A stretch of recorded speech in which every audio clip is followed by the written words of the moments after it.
the upcoming meeting of the BRICS Plus nations in Kazan, Russia, who knows? There's all kinds of talk about what they may be planning and whether it's going to be a new currency, new payment systems, etc. Obviously, the Anglo-Dutch British colonial leftover elite is very, very freaked out about the potential for the emergence of a new system. In fact, they're so freaked out that they're prepared to even risk thermonuclear war. And I can't help but think that this is part of why Bibi Netanyahu is being used to draw the United States and UK into a war with Iran, Iran being one of the newer BRICS nations and being a very large nation, a nation with very great scientific capability, and a nation which is geographically located at a strategic crossroads. So I don't think it's accidental at all or just happenstance developments that Iran is being drawn into this and being targeted. But I think they will do anything, including potentially unleashing thermonuclear war to destroy this new system. And they have to do it because they themselves are totally bankrupt. So I'm not going to spend longer. I want to bring my guest on here. Rich Freeman, there you are. Welcome to the symposium. And just let me know when you want me to start showing any of your slides. I think I'll just go ahead and turn it over to you. Thanks, Diane, and thanks for having me. I enjoy each time I come here. What I'd like to do tonight is to talk about a very unknown story, which is the story of how the real Bretton Woods by Franklin Roosevelt and a set of associates who were committed to world development, eliminating poverty, and breaking the grip of the British, French, Belgium, Dutch imperialist system and replacing it entirely. How that came to be, because it's part of the American history and world history that's very important for now. I will also try and, I've been asked a few times, like, what happened to the IMF? And I want to give a couple of examples at the end of two people who were targeted to the point of being destroyed, who were part of the Roosevelt faction after the IMF was actually created in 1945. I think the point here, which is important to announce, is that this started with the relationship of the good neighbor policy, in particular, a mission that was called the U.S. Brazil Technical Mission to Brazil in 1942, which was headed by a fellow named Morris Llewellyn Cooke on behalf of Roosevelt. And it developed from there to encompass at least about half the nations of Ibero-America, which were being developed by the United States during the period of World War II. And they were being developed to the point that the entire period when the post-war system would come to be put into place were completely committed to this idea. And the idea is you would have a combination of sovereign nation states. You would have money flowing through a multilateral institution of sovereign republics, utilizing what we would call a Hamiltonian international credit system with abundant, inexpensive credit at 1% to 2%. And this was quite much the case, and to increase the productive powers of labor and the cognitive power of the population. If that sounds like something that we are facing today, you are absolutely correct. And I will just say one thing. Think about the end of World War II. Part of the world was destroyed. Colonialism was still in existence. And we had an opportunity to actually then, and we're talking approximately 80 years ago, to bring about a new paradigm. And that's what this fight was about. So I would like to start with Roosevelt.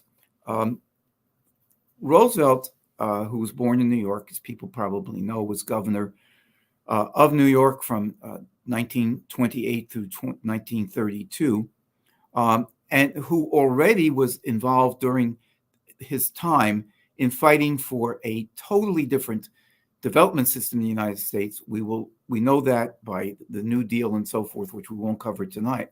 What is not so well known is that he actually hated the system that his older cousin, Theodore Roosevelt, Teddy Roosevelt, who was president from 1901 through 1909, and then Woodrow Wilson, who was president from 1913 through 1921, set up. It was the dollar diplomacy system.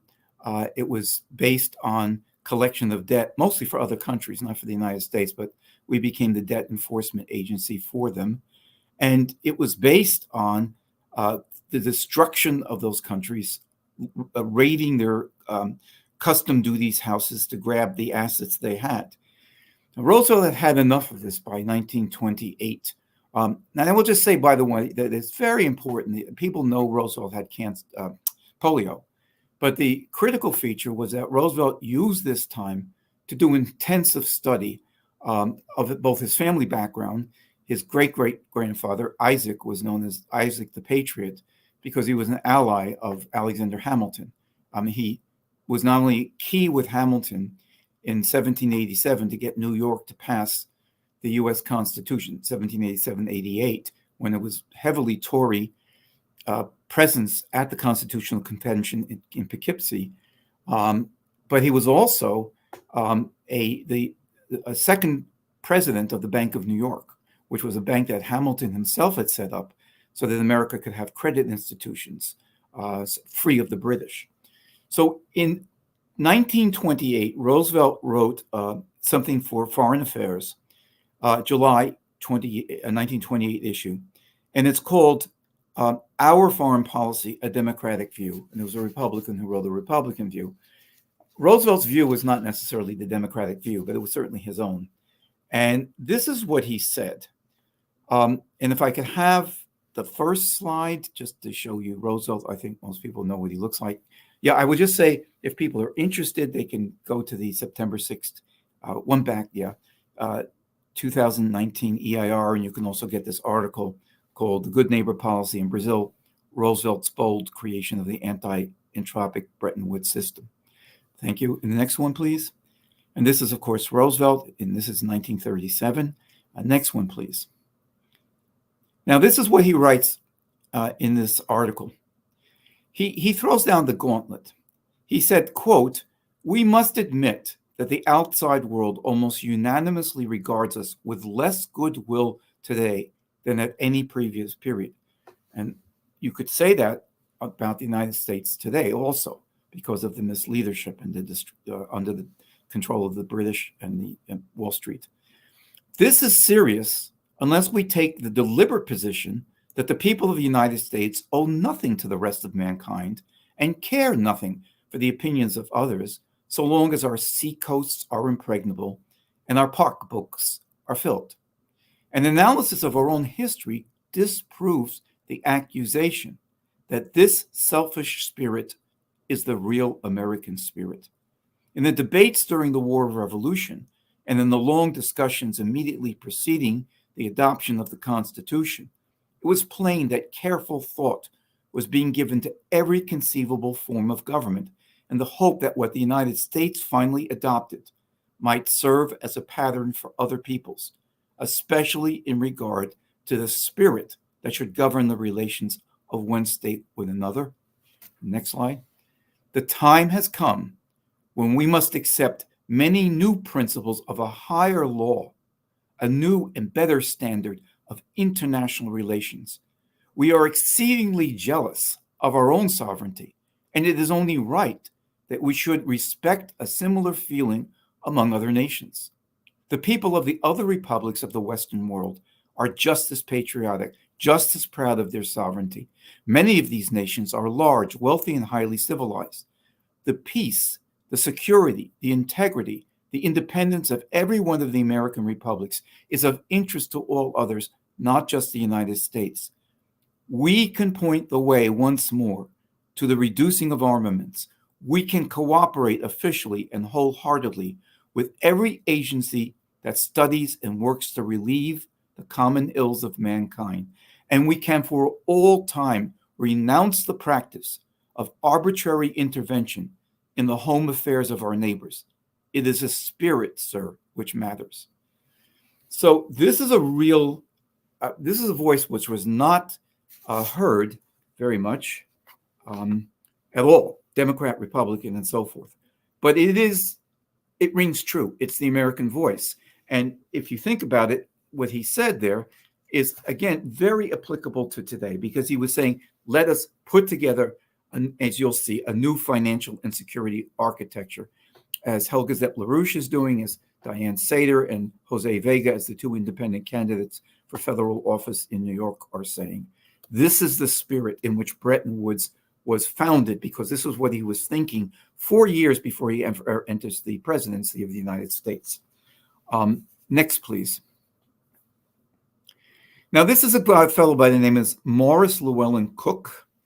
I would say if you read most histories of Bretton Woods, or you read most histories of the United States during this period, you will rarely, if ever, come across his name, or he will be thrown out as his name will be raised in some minor capacity.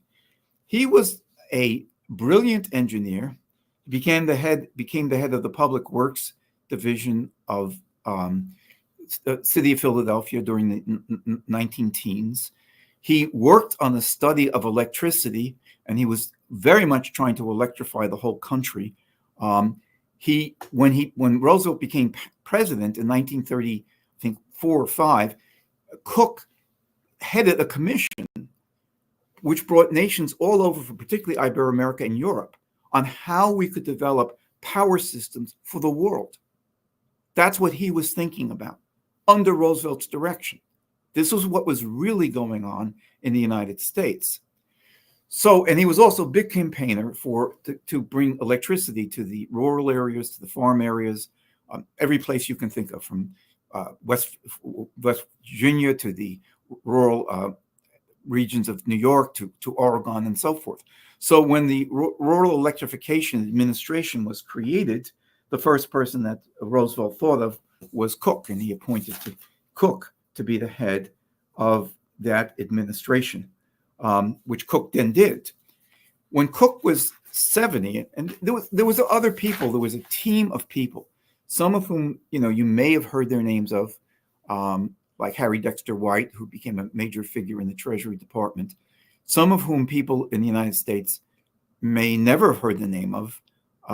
They may have, the Assistant Secretary of State, Sumner Welles, was very, very important.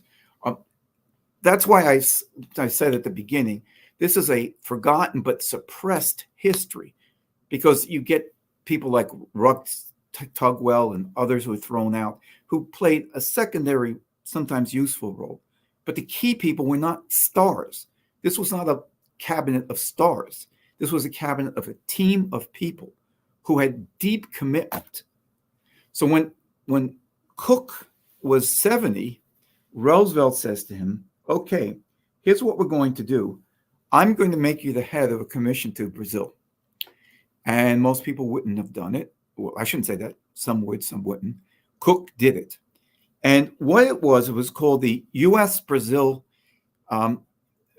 mission and technical mission. And what it did was 12 Americans went to Brazil, and they were met by 100 Brazilians, engineers, scientists, hydrologists, geologists, people who worked in chemistry, industry. And what they did is they worked to develop and plan for an entire country. And the idea was, how would you take Brazil, which was already the 8th most populous country in the world? It's also 46% of the land area of what we call South America. So it's a very, very big country. How would you turn it entirely around? This is a sort of experiment like saying, how would we do terraforming on the moon? Next picture, please, or slide.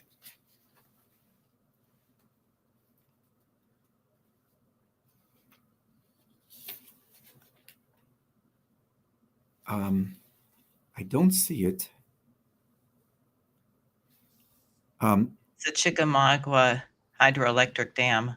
Well, nothing's showing on my end, but do we have That's Okay, I have a blank screen.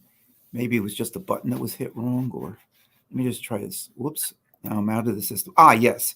Okay, this is Chickamauga Hydroelectric Dam and Reservoir built on the Tennessee River. I just show you this to get a sense of people possibly know the story of the Tennessee Valley Authority, which was magnificent. They built dams and hydroelectric, i.e. they could generate electricity, and flood control all throughout an area, which was Appalachia and further south, which was in some cases on the level of Africa. And I do not kid you. I mean, 41 to 43% malaria rates, tremendous illiteracy and self-illiteracy. You might think of this, by the way, in terms of the most recent storms, Helene. So next one, please. Now, this is alignment, just stringing up Rural Electrification Administration. You have to realize that most rural areas, it wasn't just in the South, had no electricity. And electricity is not just that, you can run a refrigerator, which you can, and a washer and dryer, which you can. You can use it in all forms of farms, chick cultivation, when you have little chickens. You use it in many other procedures that would, and of course you have lights to read at night. So this is just something that Llewellyn Cooke did. But I say this because the physiological conditions of Brazil and the conditions of the United States had many similarities. And so this is just one feature. Next, please. Now, these are three people that he's going to meet.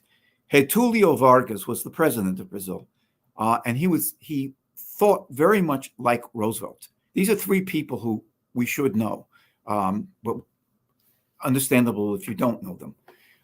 And he was called the father of the poor, and that was the view that many people had. He was the second person, Oswaldo Aranha.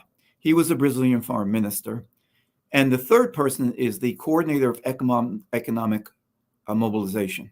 You say Juan, even though it does look like Joaa with a tilde O, Alberto Lins de Barros. And he was the counterpart for the mission, the technical mission to Brazil that Cooke was going to work with most. Next, please. Now, the other persons that were going to work with him, Cordell Hull, well, I'll get to that later, and Secretary of Treasury Harry Dexter White, he'll come in a little bit later. Next, please. And that's Cooke again, another photo of him. Now, just to get a sense of this is Brazil. I just picked this out from anything. It could have been any one of 1,000 pictures. This is coffee picking in early 1900s Brazil before mechanization. And you can see, it's done by mules. People will put these into bags. They pack the bags on top of the carts. The mules pull them and so forth. Very, let's say, low technology. Next, I just want to give you a picture of Brazil because some people don't know Brazil as well. Now, this is what's very interesting. This is a plan, and I'm going to just show you a few plans that were developed, because you have to realize that there was Bretton Woods. Some people are told Bretton Woods was a system. It's fixed exchange rates, it's currencies, this, and it does have fixed exchange rates, and currencies are involved. They begin from the wrong side.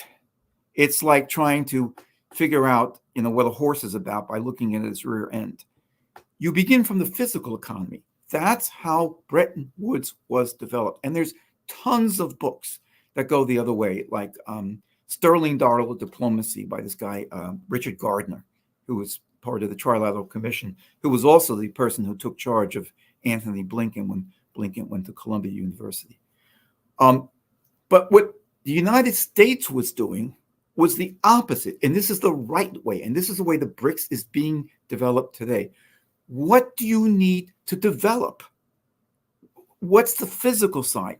Then you develop the coordinated financial side to figure out how you can get credit into the right place and various things like that. Those are not unimportant questions. They can be very important questions.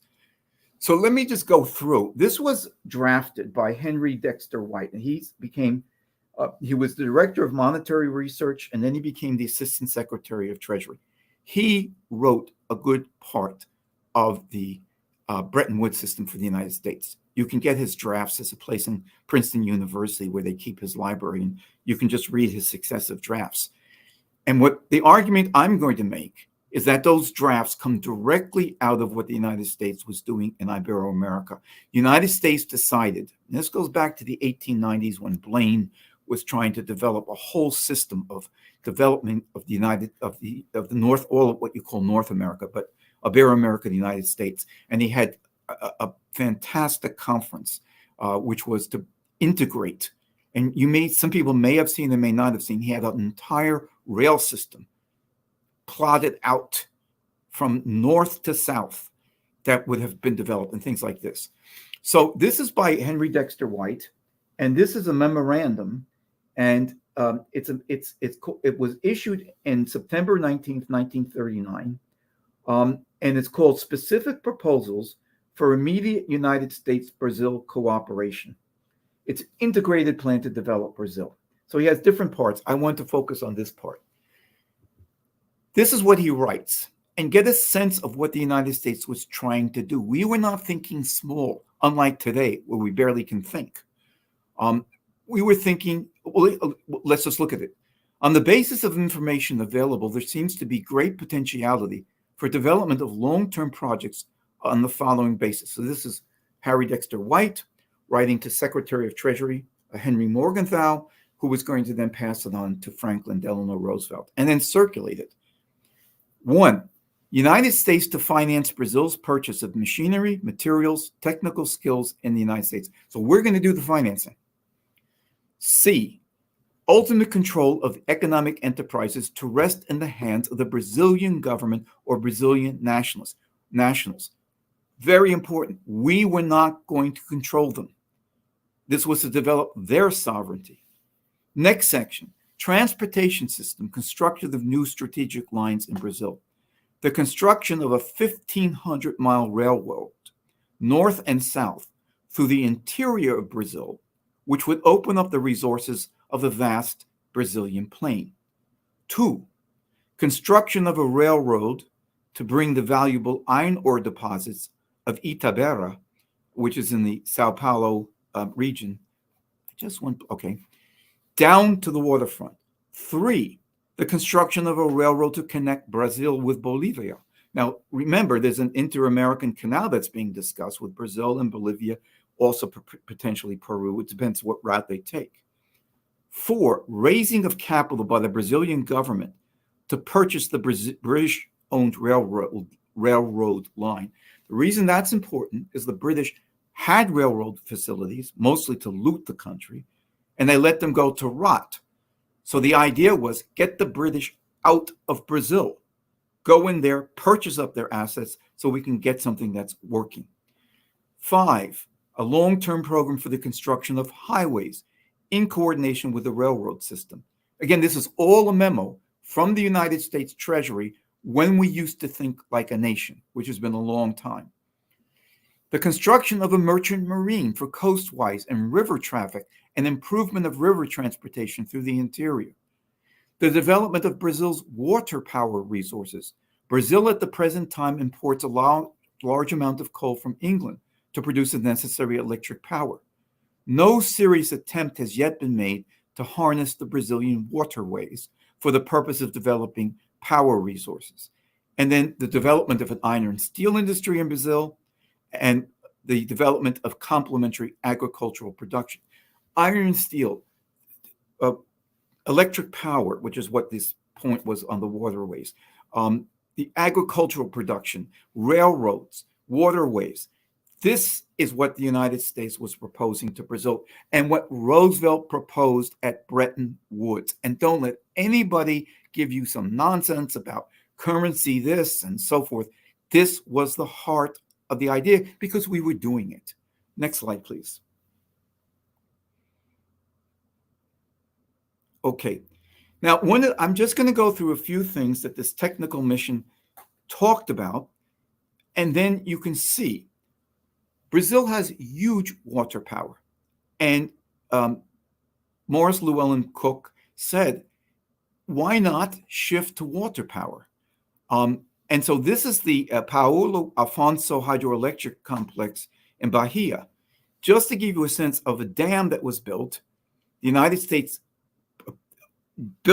worked with Brazil. Brazil built this, but in the tradition of the Tennessee Valley Authority. So one of the entire conceptions was to do that.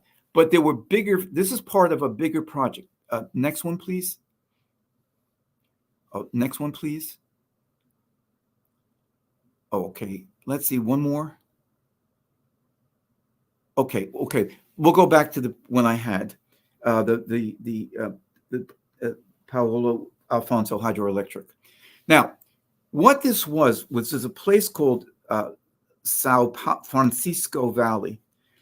There's a river of that name. It's 1,760 miles long, and it covers a basin, a watershed basin, an inter basin of 247,000 square miles. It's the third largest river in South America, only surpassed by the Amazon. So Cooke and others looked at this question. He had a correspondent who was an American who looked at the powerful waterfalls. And I just want to read you one thing from a report that was forwarded to Cooke on this question. The Sao or San Francisco is a great stream, comparable with the great rivers in the world. Its valley offers irrigable acreage as large as that of cultivated Egypt. Its annual inundation, like that of the Nile, that other great northward flowing river of the 5 continents, covers its banks with rich alluvial silt each year to a width of 10 to 20 miles over a course of more than 1,000 miles, from the mountains as its source to the lowlands of the sea. So they saw this. They said, okay, Brazil, you've got a tremendous asset. Let's help you develop this. It's as rich as the Nile, which means you can also build a tremendous amount of agriculture. And there was. I won't have time for that here, but I actually looked at some of the plans for the agriculture. And you can build hydroelectric. So with the Tennessee Valley Authority as a model, Brazil formed a company, which is the Hydroelectric of San Francisco, and to construct this whole system. The particular plants that you're looking at opened up in 1955, and then several more units were built. Then the other thing was to tap. So that's the first point. The second was to tap various hydroelectric. I won't go through it much, but next slide, please. Okay, this fellow, Asa White Kenny Billings, with the long name, he was an engineer who settled in Brazil in 1922. And what he did is he helped build a dam across what was then called the Rio Grande. They changed the name of it. And this was to provide power to Sao Paulo, which is Brazil's largest manufacturing center. And there's a wonderful story of all the things that he did to make this complex work, and so forth. Next, please. Now, this is the Itaipu hydroelectric dam on the Paraná River between Brazil and Paraguay. It was completed in 1983. It's the second largest hydroelectric dam in the world.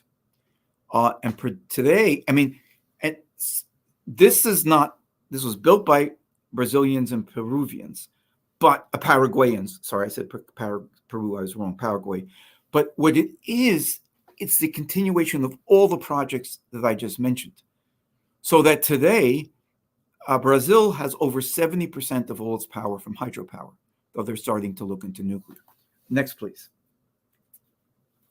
Now, one of the things that, if you can see, I've tried to highlight it, you can see the Orinoco River, the Negro River, and the Amazon River, which intersected but had no connection. You couldn't travel on this. So what was done by this plan was how to integrate the river systems, how to integrate the Orinoco with the Negro, and then to finally integrate it into the mighty Amazon. And I just want to read you a very funny statement, which if people look at the article that I posted at the beginning, and we could look at it at the end, but you'll see some of the more stuff like this. But one of the engineers gets off his name is South. That's his last name. And he gets off the plane and he's taken to the home of the foreign minister, who then spends 2 hours showing the blueprints that Brazil had for doing this. And the key thing about this project that the United States was a collaboration. It was a collaboration because many nations in Ibero-America had plans like this. You had real patriots. You had a real intellectual elite. They knew some of the things that could be done, but they didn't have the means to do them. So you had a developed country, the United States, and Brazil finally doing this. And then this person details how after he got done, he's called to a meeting on a Saturday, and he spends 3 hours with the person who was the head of the mobilization for Brazil's development, who goes through the same plan. So you get the idea that the Brazilians were educating the Americans on what they thought they could do. And what you could do here is you could build low draft. You would have to do serious dredging. But you could get a 5 to 6 foot draft, which means there's all sorts of boats that could carry produce, that could carry people, that you could run through this system. And this was something that was at the top of the list. Next, please.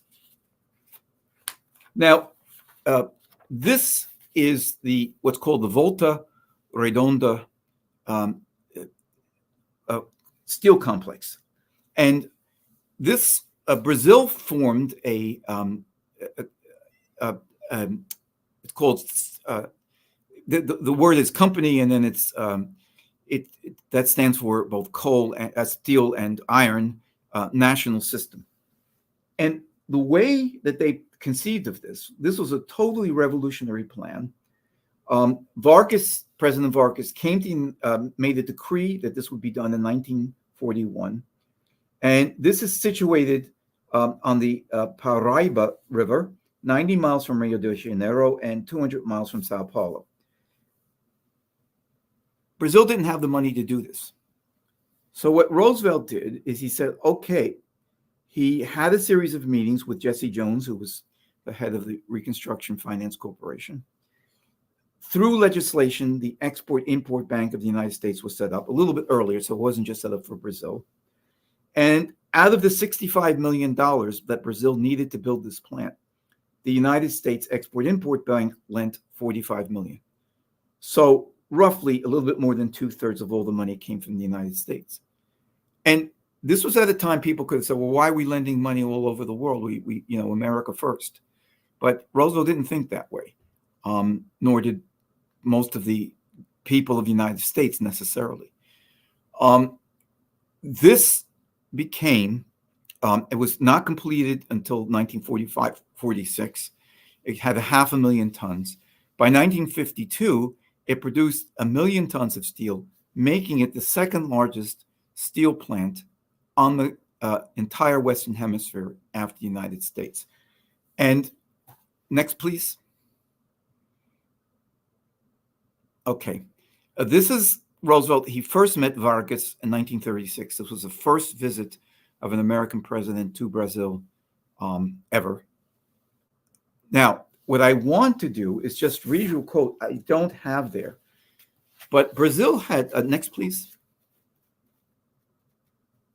Okay, we'll go back to the one with Roosevelt and Vargas. When the plant was dedicated on May 7th, 1943, you get a sense of the immeasurable pride that the Brazilians had in the fact that they were going to be building this plant. And it comes across. I just want to read you just a couple of words of Vargas, because he delivered the speech at Volta Redonda. In the presence of an undertaking of the magnitude of the one we are carrying out here, I cannot conceal my patriotic enthusiasm and my confidence in the capacity of Brazilians.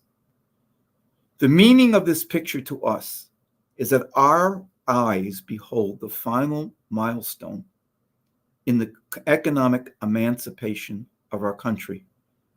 Here it is, solidly built in concrete and iron, challenging skeptics from any quarter, the mentality of public opinion that persists in favor of a semi-colonial solution, the pressure of industrial countries, these are ones other than the United States, that are interested in keeping us on the level of mere suppliers of raw materials and consumers of manufactured goods. Even the stubbornest agrarian conservatives realize that it is unthinkable that we should go on depending upon the importation of machinery and tools when a hoe, that indispensable and elementary instrument of agriculture, costs the farmer 30 cruceros, which is $1.50. That is to say, an entire week's labor on the basis of the prevailing wage. The Volta Redonda mills are planned to increase production up to 1 million tons a year. The fundamental problem of our economy will soon be on a new basis. The semi-colonial agrarian economy, importers of manufactures, exporters of raw materials, will be able to meet the exigencies of an autonomous industrial life, providing its own most urgent defense and equipment needs. This is what America was doing, and we were very conscious of doing that. That's a role we can play again today. If we join the BRICS, if we join in the policy of the Belt and Road, which is still open. Okay, then the last thing I just want to show you is that the United States proposed to build an inter-American bank. And this was the brainchild of, again, Henry Dexter White. We saw his 1939 memo on how all those projects he wanted to build in Brazil. The United States started financing all over the place. Bolivia, Colombia, they formed what are called fomentos, which just means a development corporation. And they existed in Chile, Colombia, Haiti, Cuba, Ecuador, Peru, Bolivia, Colombia. So we were using the same model. We were taking loans from the Export-Import Bank and pumping it into these countries to develop. But this was, I mean, you can only do so much in that manner. So what White said is, look, let's create an inter-American bank. So I just want to look at the inter-American bank, and you'll see now how the Bretton Woods system was created. So that slide again, please. So I'm going to do this very quickly. This was what President Roosevelt submitted to the U.S. Senate. It was called the Convention. You can see this at the bottom, for the establishment of an inter-American bank. Facilitate the prudent investment of funds and stimulate the full productive use of capital and credit. You see this? This is Lyndon LaRouche's International Development Bank. Assist in stabilizing the currency of the American republics. Function as a clearinghouse, and in other ways facilitate the transfer of international payments. Promote the development of industry, public utilities, mining, agriculture, commerce, and finance the Western Hemisphere. Foster cooperation among the American republics in the fields of agriculture, industry, public utilities. You can read the rest of the list. Encourage and promote research in the technology of agriculture, industry, public utilities, mining, and commerce. That is a crash scientific program. This was killed. It was killed by certain Republicans who represented Wall Street. I could give you the names, but I won't right now. A guy named Randolph, of the Randolph family, by the way, which did not play a very good role during the Civil War either. They were bulwarks of the Confederacy. And by others who just didn't want to get this thing done. So what happens next is that White knows that this was defeated. But this is one of those defeats in history that's a victory, because he had established the principle, he had unified all of Ibero-America, or a good part of it, behind this idea. Mexico was working on this. Argentina was a more interesting question, and so forth. So he lost the battle, but he was about to win the war. So we will now go to Bretton Woods, and I'll try and do this quickly, but Next, please.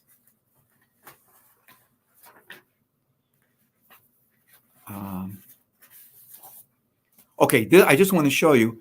FDR is again meeting with Vargas. Vargas is in the white hat in the back, the fedora. Roosevelt's leaning back to talk to him. Now, you saw him in 1936. This is in 1943. They're doing an inspection of the Army, Navy, and Air Forces. People don't realize that Brazil, because it became industrialized and did other things, was the jumping off point for the United States to attack the Nazis in Africa. Because if you look at a map, anyone can see that one of the closest points to Africa, of course, is the bulge of Brazil. And that's what was happening here. But he was also there to try and look after the various things that needed to be developed in the country. Okay, next, please.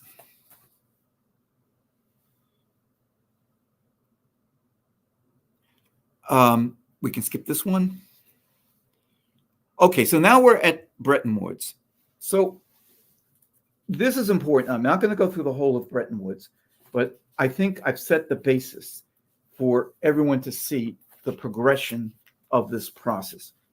And what you had at Bretton Woods is a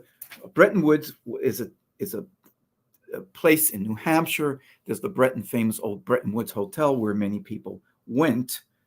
And this was where a war took place. This is John Maynard Keynes. Keynes was a member of the British Eugenics Society. He was trying to preserve the British Empire through his proposals. He had a proposal which would make unlimited amounts of borrowings from the IMF, which would, of course, be Britain itself, because Britain ended the war very, very much in a bankrupt situation. He was going to try and preserve the British system by making a couple of, quote, modernization procedural changes, but didn't change anything underneath. When he read the first draft of Henry Dexter White, the same gentleman that you just saw, wrote the Bretton Woods system. That's very important. That's why I spent the time on this. This was the same thinking. It was the same team. They were thinking in like terms. And they said, now we're going to do it on a grander scale. We've proved that we can do it with Brazil. We've proved we can do it, in a preliminary way. I mean, there was much to be done in Brazil. We can do it with Ibero-American countries. Now let's do it for the world. And what Keynes, when he read the first draft, and Dean Acheson, who wrote a book called There at the Beginning, who was a functionary in the State Department. What Keynes was in Acheson's office, and he was reading the draft, and he dropped the draft to the floor, and he said out loud, "They're trying to skin us alive." And what he was recognizing in the economic realm is exactly what, when President Roosevelt met in Argentia off the coast of Newfoundland on the shipboard with Winston Churchill. And this was the first time that that Churchill and President Roosevelt had met. And as people can read in the book As He Saw It, which is by Roosevelt's son, Eliot, who was the aide-de-camp of Roosevelt, Roosevelt leaned over and said, "We are not fighting this war against fascism to continue the British Empire." And Eliot Roosevelt said Churchill's neck became red. And he went on, and he talked about India, and he talked about many other features. That was the perspective on that side. Free the world of imperialism, as I said at the beginning. Now, this is the economic side. So what Roosevelt did, there were 44 countries at Bretton Woods. I will just say about Keynes, which is not well known. Keynes was a sponsor of Oswald Mosley. In fact, when Oswald Mosley wrote his program for the Union of British Fascists, which had about 250,000 to 500,000 people, he sent the draft to Keynes. He was a fascist in many ways. That's a huge story. But what that is, which historians all sweep under the rug and don't want to talk about. Well, they don't cover the real people who built this system. So there were 19 countries from Ibero-America. There were 44 countries there. Ibero-America had 43% of all the countries.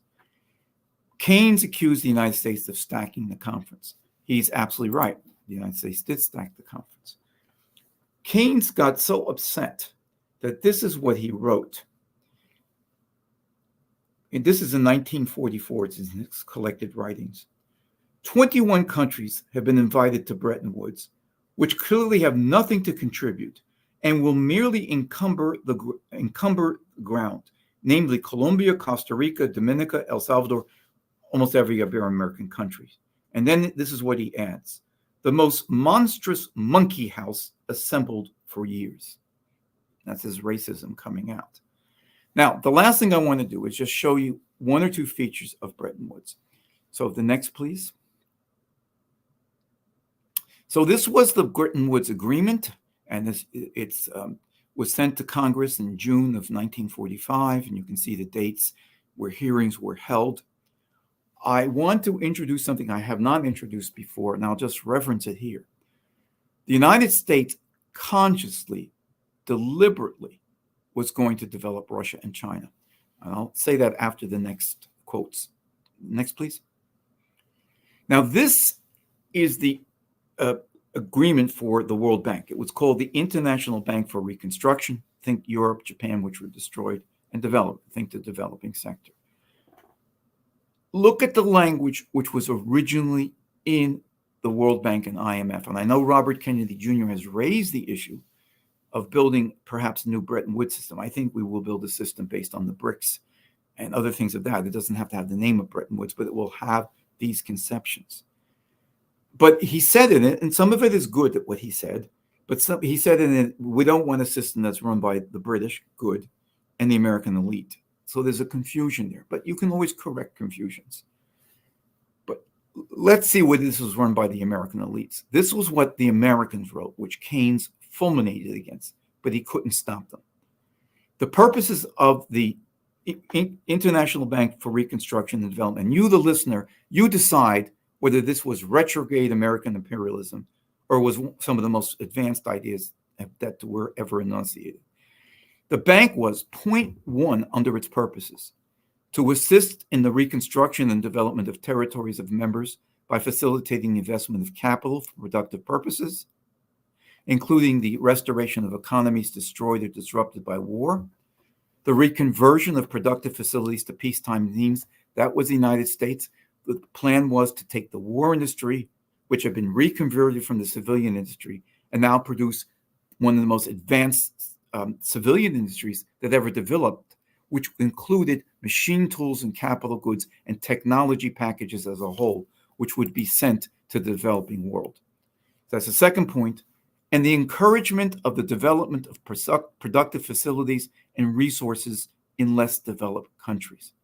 That was what the World Bank was going to do.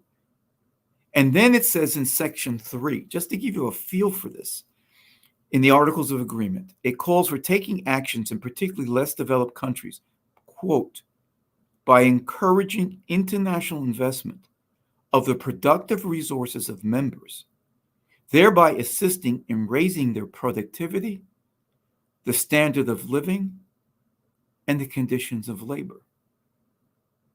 Sound familiar? Might have heard it from the LaRouche organization, but we weren't around then. This is the way America was thinking. Sound like an imperialist plan? Not to me. And this credit was to be extended all over the place. Now, last thing, and I think I just want to give one sense, as I said, Russia and China. The IMF, I won't go through all the questions. If people have questions of how the quota system works, how you set up a fixed exchange rate, we can talk about that. They're not unimportant. I don't denigrate them. I just say you have to begin from the physical economy first. They were setting quotas for how much the IMF would lend. Now, that doesn't mean that's the full amount that the country paid in. It may not have paid in that amount. There was a banker named Brown, I won't go into his bank. He testified at those hearings whose cover picture I showed you, and he outlined it. 10 billion would go to Russia. 5 billion would go to Britain. 4 billion would go to China. The British were on the ceiling. How could you give 4 billion to China, which is this impoverished country? Don't you know who Britain is? How could you give 10 billion to Russia? What the U.S. was going to do, in short, is take the Lend-Lease program and convert it. We had already sent people over to Russia who met with Stalin and planners in Russia. In fact, we sent over the head of the War Production Board, Nelson, so that he could look at some of the Russian economy and plan out what it was going to be. We also sent 2 industrial missions to China. The United States then, in 1945, was going to develop Russia and China.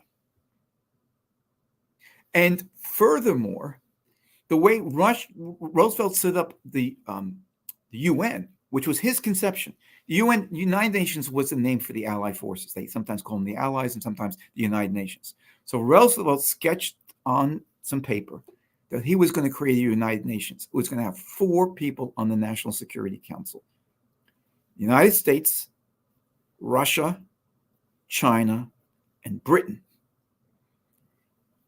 China, even though it was having a civil war at that time, was anti-imperialist. Even some of the Chiang Kai-shek forces, which dated back to Sun Yat-sen forces, had that perspective. Russia was anti-imperialist. The United States was anti-imperialist. And Britain was imperialist. So you get a sense of how the United Nations was being set up. Britain finally convinced the United States that France should be let in, even though France had a lot of colonies, Algeria, all over Indochina and so forth, which the United States got dragged into in the Vietnam War. But Britain really wanted to have another ally. Roosevelt's response, which didn't carry the day, was, if you're going to bring in France, I will bring in Brazil. Remember Brazil? This was a combined package to develop those countries that he thought of, but every part of the world. One plan was to build a TVA on the Danube River in Europe. Other money went through the Marshall Plan, the good side of the Marshall Plan, to reconstruct Germany and France. The United States committed money at that time, which, if you put it into today's dollars, would be $225 billion. And that was a starter. Last thing I want to just show you. Someone's asked me a few times, how did this come to an end? Why didn't we have this? Well, Roosevelt died on April 12th, 1945. Churchill, who hated Roosevelt, refused to attend the funeral. Didn't show up. Then what happened was 2 things. If I could have the one of J. Edgar Hoover. Okay, you saw Henry Dexter White.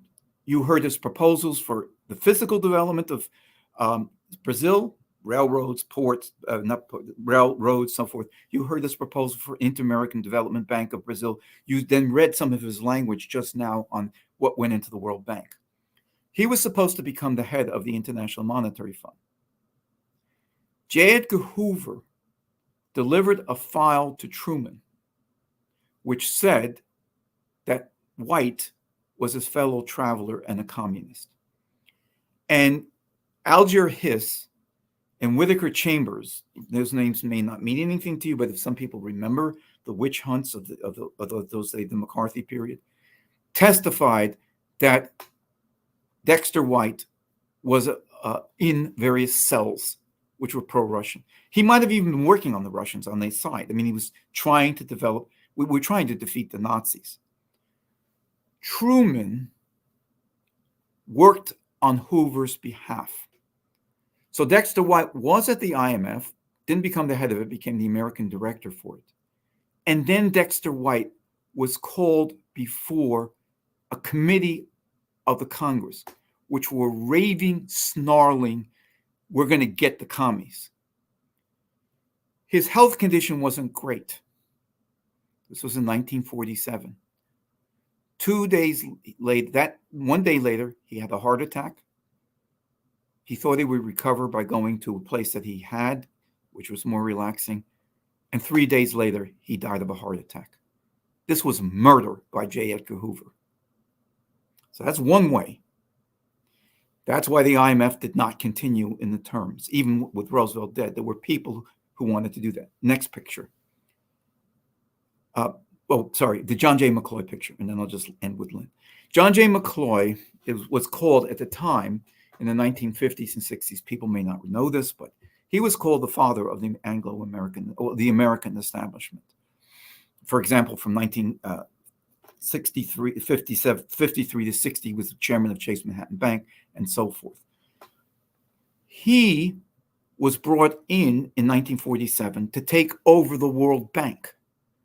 This is a guy who became the High Commissioner of Germany and rigged the situation to release Hjalmar Schacht. Remember, Montague Norman was not arrested, but Schacht was, although not brought to trial for the actual crimes. He was more guilty than anybody who ever stood trial in Nuremberg. When McCloy went in, there's a book by Kai Bird called Chairman of the American Establishment. McCloy bragged that he cleaned out every new dealer that was in the World Bank. So that's just two people, but it gives you a sense. This was a war. The British were not going to allow the Americans to develop the world if they could. Last thing, this is Lynn's 1975 International Development Bank. This is the pamphlet, How the International Development Bank Will Work, by Lyndon H. LaRouche, chairman of the presidential candidate of the U.S. Labor Party. Next, I just want to give one quote from Lynn. This is on pages 5 and 6. And I really do urge everybody who's supporting Diane's campaign, Jose's campaign, who's working with us, get your hands on this and read it. It's excellent. It's as valid today as it was then. I'm just going to read this one part. I'll skip the first paragraph. There are two general approaches to such a financial reorganization. He's talking about reorganizing the banking system here and the worldwide. In one approach, which we are rejecting for the problem before us, the administrators strip the operations of the illiquid banks, like Chase Manhattan, Morgan, and so forth, down to a hard core of essentially sound categories and ranges of activities, an austere policy of financial debridement. That's where you strip away certain assets. Now, he's not rejecting that, but he wants to go further. In the second approach, which we are applying to the International Development Bank, IDB policy, the object is to vastly expand the operations of the reorganized bank beyond the scope of the bankrupt predecessor by focusing the activities upon development policies essentially free of the policy errors which led to the collapse of the former entity.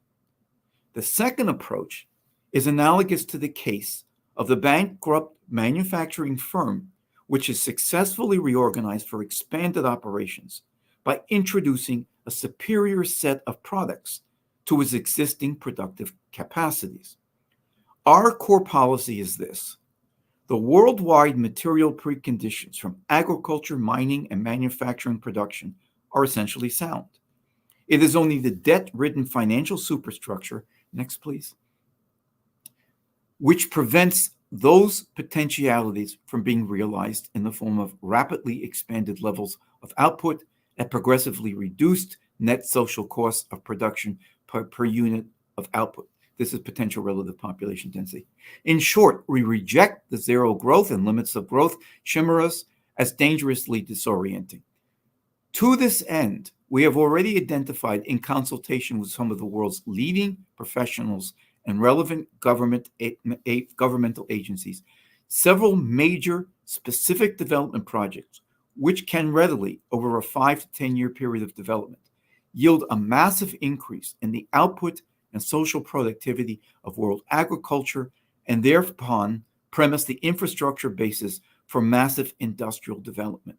We have similarly determined the feasibility of controlled thermonuclear reaction technology within the horizon of such development programs, such that no long-term energy crisis could exist except through massive incompetence by leading agencies. Just two more paragraphs. These two primary bases for development warrant a massive increase in the levels of industrial output from the presently industrialized sectors. The realization of those combined objectives demands supporting activities in the form of both capital development of productive capacities and increasing the social productivity of the general population through improvements in material consumption, leisure, and educational opportunities of households. Hence, credit issued for the realization of such programs is secure and liquid, since the margin of total production obtained through the mediation of credit, and I can't read the last one because of my machine here, will exceed anyway will significantly exceed the margin of credit issued to such production, i.e., we will produce more than we extend credit. That's the principle. So this will give you a sense of the history of this, which began in the 1930s and is now being played out in Kazan, Russia, October 22nd through 24th, where we could have another breakthrough in this fight for the development of mankind.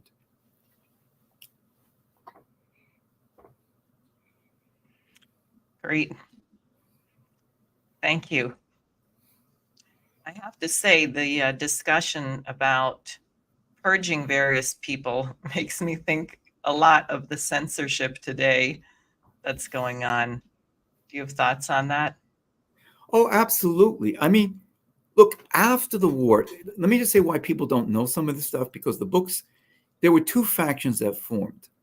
One was gathered in Mount Palaran, Switzerland. Mount Palaran just means pilgrim. So it's the Pilgrim Mountain, Switzerland, for the von Hayek Mount Palaran Society. So they attacked, we don't want no things built around the world. We don't want none of that stuff. They were very big on drug legalization, have been that through to the day. Then the other side was John Maynard Keynes. He's the leftist side. Well, this was all restrictive, so forth. It didn't develop what should have been done.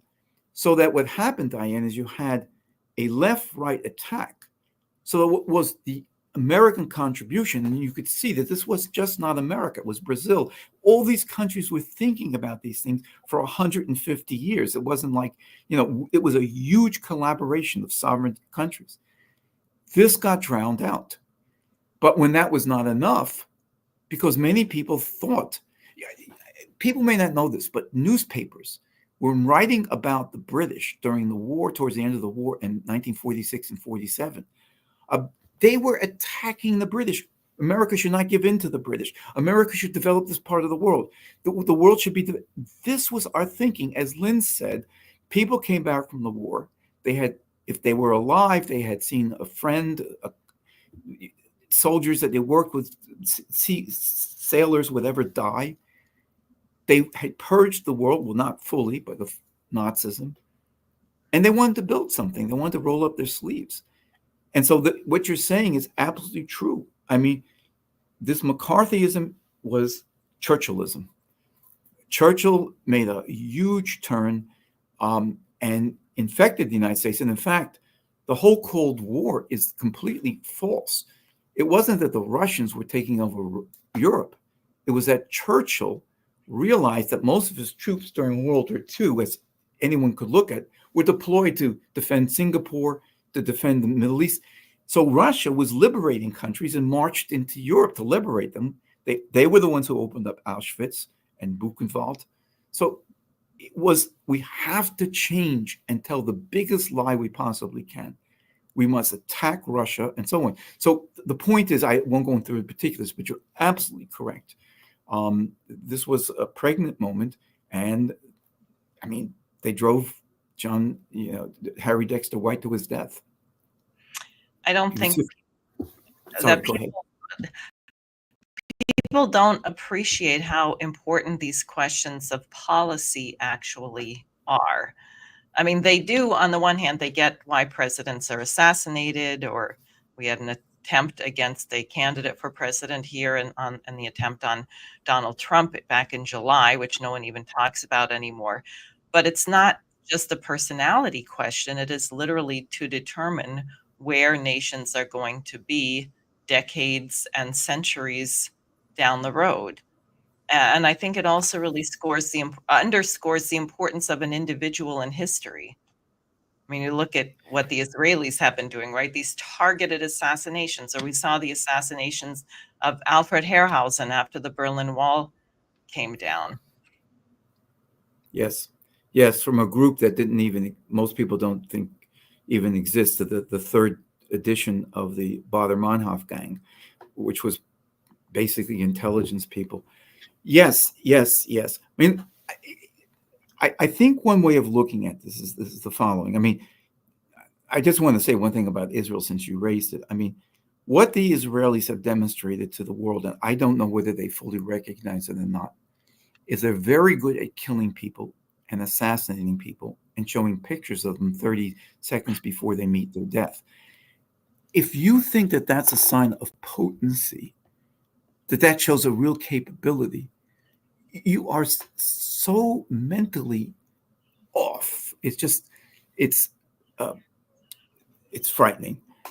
But yeah, I mean, it's the reason you get ghosted and other people get ghosted. You can't even find certain things on these things. But I think the thing is, if you look at what's going to happen in Kazan, which we don't know, and there's a real fight going on inside the BRICS, and various people have told us some things about it.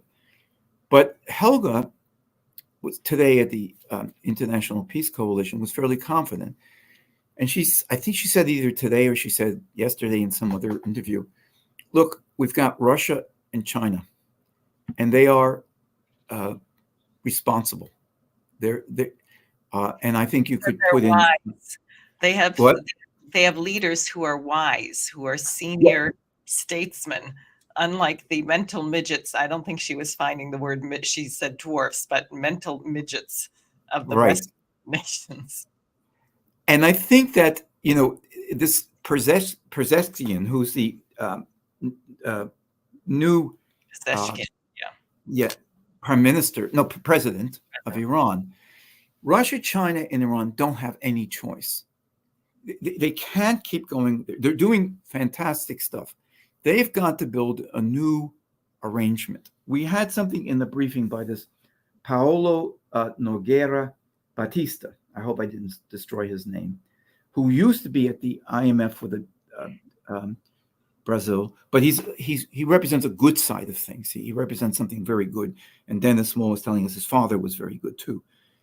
And he wrote something that he said, look, maybe there'll have to be a subset within the BRICS that makes the breakout, that makes the breakthrough.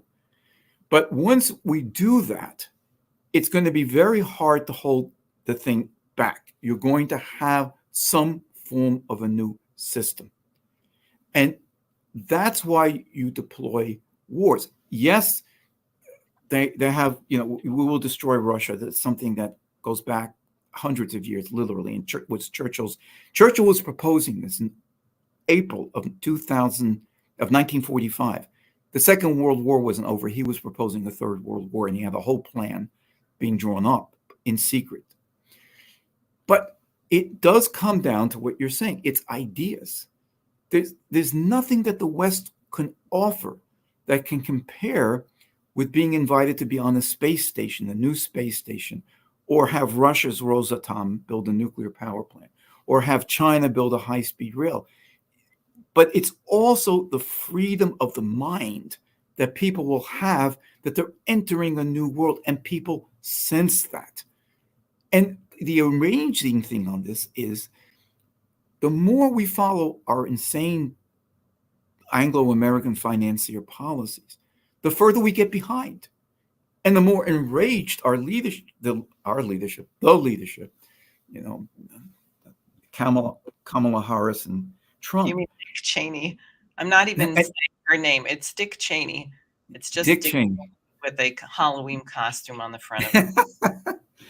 They become angered that China's moving ahead, that they can't catch them. And the rate at which China's moving ahead has become even faster because of the way that they're dealing with this, including the development of the minds of their population. So you're absolutely right. It is policy. And whether people want to admit it or not, people can smell it. And if we can take this policy and build the infrastructure that should have been existing in Asheville, where 72 people so far have died, that's 29%, almost 30% of the deaths that occurred during Hurricane Helene, because they didn't have infrastructure. They're 2,200 feet up in the mountains, and they're in what is called a bowl, and the rain comes accelerating down the slopes, and it fills up the bowl. And we should have known that. They've had flood after flood. They had it in 2021 in Hurricane Fred. They had it in Hurricane Irene. They had it in 1916. Because the mountains, you have the Appalachians, and you have ridges, and then you have valleys. Now we know how to settle this. We're not doing this here, and people have a smell of this. I think one of the reasons, people will vote for someone, perhaps, but if we can ignite the quality that your mind means something, and policies like this, policies like the Bretton Woods, we won't have it exactly calling it Bretton Woods again, but we know the names we can give to it, and we know what we did during that time. That's a powerful idea. If we can communicate that, if we can communicate the quotes from Lynn's IDB, that's more powerful than 50 bombs that the Israelis can drop. Yes, they will kill people. They're experts at killing, but that's more powerful. Right, and that's the future, because people are not going to give up. I mean, everyone has spoken about the resilience of the Palestinian people. They're not going to disappear, no matter how hard the Israelis try. So the question is, what's next? And I think that's why Lyndon LaRouche was seen as such a terrible threat.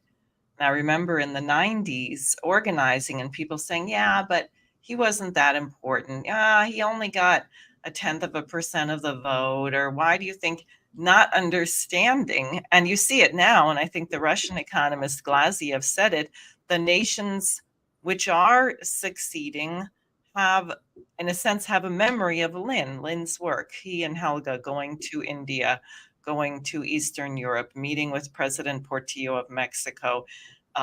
This is very much his idea, and I will say was the American intent, which he understood better than anybody I know. And our poor republic has been so battered. We never really cleaned out this British liberal influence. I think we have to finally do it. Yeah, and he was very excited. Look, he used to always talk about Bretton Woods. Some of this was transmitted to him and so forth, but 2019, when I produced this, it was a little bit late in the game, but he knew it. Mm-hmm. He knew it from when he described that he was in India, and you had Muslims and Hindus marching in the streets calling for freedom. And he knew the expression. I don't remember. Maybe you do. But then he said, Hindi Chini bye bye, Hindi Chini bye bye. I think that's something like that. Yeah. Tell us. Yeah, and that's good. But so he knew where the danger lay.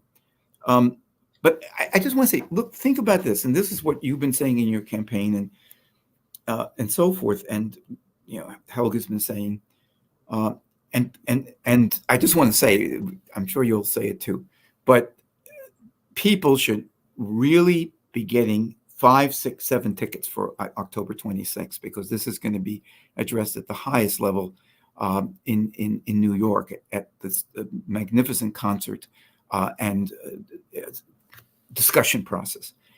The Chinese are already talking about, and Richard Black has brought this up, they're talking about knowledge-intensive industries, and they're on the verge of seeing that you have to.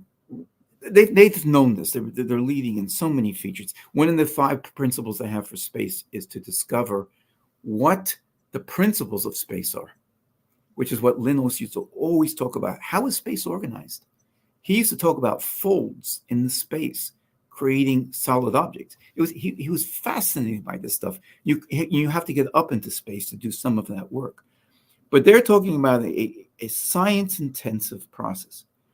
And I think that what we have to offer the BRICS is the next step. In one of the papers Lim wrote, he says, you have to think in terms of manifolds, not just I have an idea and I have this, that, but a manifold has a curvature governed by principles, such as least action, such as a coherent, harmonious solar system, single solar system, and so forth, and also bad axiomatic features.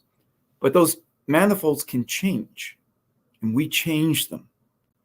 And then he says, if you look at successive manifolds, what's the invariant? What moved you from one to the other? Creativity. That's the invariant. That's the principle of the mind. And I think Lynn understood, among many things, the principle of the mind, taking what Cooke did, taking what Leibniz did. In my view, I could be wrong. Someone may say you're wrong. I think he took it to a higher level than anyone ever did. And that is the center of potential relative population density. There's many features, but the center is, how do you get a mind that doesn't get thrown by successive developments of new manifolds, but feels comfortable in doing it, enjoys it, celebrates it like Beethoven and Brahms? How do you get a population that's raised that way? We can do that. That's, if we can make this total change, we can do it. And I think Helga's point is correct, that even though it looks insane, and as one gentleman said today, I mean, how would you get people to agree with Israel, who just killed 42,000 Palestinians? But I think if we can get people to get to the principle of how you reconcile and ultimately develop minds, I think the shift, once we start to make certain crossovers, will not be slow, but will be growing faster and faster. We have to get the first crossovers. We have to get the first breakthroughs. Hopefully, we can shape the Kazan process by feeding things into people who are doing already incredible work. I think that's one of the ways we'll influence the world. And the other is waking up America to what it is. Yes, and you're right. I do want to, I'm working here to see if I can get this right. Let's see here. Oh, not that. Oops. Here we go. Oh, here we go. Now, hold on a second. Here we go. Now, oops. There we go. Is that on this? Is that the? Yes. Yes. Okay. Yes, I'm working on new technology. So this is the website, the Vega Ser Peace Fund. This is the event, and I'll just scroll down so that people can see who is speaking. Helga Zepp-LaRouche will be speaking via video. Myself and Jose, Colonel Wilkerson, who was Colin Powell's chief of staff, Ray McGovern, former CIA analyst, Dennis Fritz, who was a command chief master sergeant in the U.S. Air Force. He's now the head of the Eisenhower Media Group. Jimmy Dore, Garland Nixon, Russ Dobular, Keaton Weiss. It's a lot. And there are more speakers coming in, and the speeches will be interspersed with music, particularly African-American spirituals. But there are some surprises in the program as well. So I would really encourage everybody, please sign up. It's vegaserpeacefund.org to get tickets. Join us there. And you have to do it soon, because we're probably going to stop allowing new purchases by Wednesday of next week. So don't wait. Get your tickets. And you're coming up, right? Mary Jane is, I have a couple of health issues, but I've been calling people. I will be calling. I should correct that. I got some. When I was at the. What? You'll be with us in spirit and watching it live. And I hope to get some people there who I met a week and a half ago at one of those rallies that were held in Washington, which was a lot of fun. It was, unfortunately, it was Saturday was not a lot of people there, but the flip side of it was we had, if you walked up to a person they wanted to talk, you had a very good situation, because you were almost guaranteed that. So that was a terrific experience. Great. Well, thank you so much. I'm sure there'll be more questions, and we're all looking forward to see what comes out of the meeting at Kazan. And I hope some of the participants will watch this to learn some history about the original Bretton Woods. And if I could just say, if people go back to the very beginning, the very first slide you put up, there's the URL for the article. I'm not saying it's the end all be all or anything like that, but if you want to read the original article from which I took parts of it and add, of course, new stuff, that's it. You can just go there if you choose. December 6, 2019. So people can go to larouchepub.com and look for that. Yes. Great. All right. Well, thank you so much. And thank you, Diane. Next week.